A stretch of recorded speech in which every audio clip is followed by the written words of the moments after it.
Did you know that the newspapers of Finland owe their existence to a pastor from the 1700s? Welcome to The Soul of the West, the podcast that explores how the Bible has shaped our societies.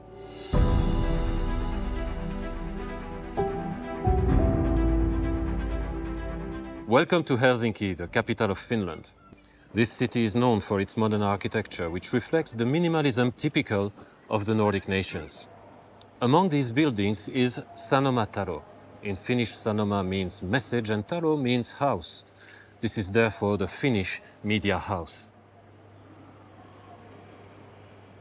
Helsingin Sanomat, Ilta-Sanomat, these are two of the most read newspapers of Finland.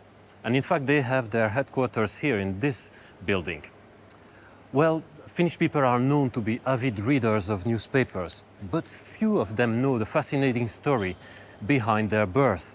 And this story is linked to a pastor that most people have forgotten today. His name was Anders Liselius. But who was he exactly?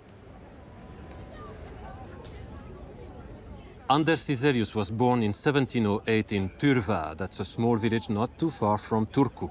He was the seventh son of a peasant family, and he grew up in an era marked by Russian occupation. But despite this difficult context and his modest origins, he managed to study at the Royal Academy of Turku, which at the time was the only university of the country. Here he was recognized as a brilliant student, and later he was ordained as a pastor in the Lutheran Church. He first served in Pöytyä and then in Mynämäki, where he had grown up. In addition to working as a pastor, Anders Liselius made significant contribution to the written Finnish language. And he may have been the one who brought the potato to Finland as well. These are just two examples to show how Anders Liselius contributed to the improvement of the daily lives of the Finnish people. But this was just the beginning. He would soon go down in history as the founder of the very first Finnish-speaking newspaper. In Liselius's time, Finland was going through a great spiritual awakening. In villages and rural areas, crowds of people were turning to God. And with this movement, a thirst for Christian literature was rising. The time was therefore ripe for a Finnish-language newspaper to be launched. It was in 1775, that's exactly 250 years ago, that Anders Liselius launched the very first Finnish-language newspaper. Its name was Suomenkielisiä Tietosanomia, that simply means news in Finnish. In his first editorial, we discover what his intentions were. He wanted his parishioners to be informed about current events that concern them, such as contemporary or historical events, the decisions of the government, and even agricultural teaching to improve their harvests. Well, the fact that a pastor was the founder of a newspaper may sound strange, but it's no coincidence at all. In fact, his Christian faith was the very driving force behind his action. Anders Liselius was based on the Bible. The Bible taught that the truth shall set you free, or that people perish for lack of knowledge. He wanted to spread knowledge to his people so that their lives could be improved and that they could have freedom. Liselius was a product of the Protestant culture that reigned in Finland at the time.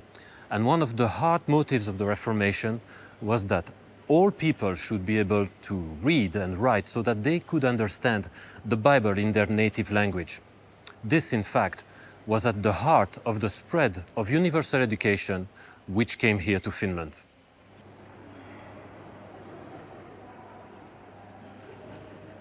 So today, here in Finland, we wake up in the morning, we drink our coffee, we read our newspaper. Such an ordinary action. We owe it to Anders Liselius. Well, more generally, if we can read, if we can write, if we can be informed about things that happen around us, well, this is the legacy of the Word of God and its impact on our culture. The message of the Bible brings progress. It is grounded in God's goodness, and society as a whole still benefits from it today. And in fact, this world needs men and women animated by the same spirit as Anders Liselius, people who act according to the biblical worldview. The key is in our hand. Every time we decide to act according to the biblical worldview, we can play a transformative role in this society, not just through journalism, but in any sphere of society. I'm Cedric Placentino, See you somewhere else in search of the Sword of Europe.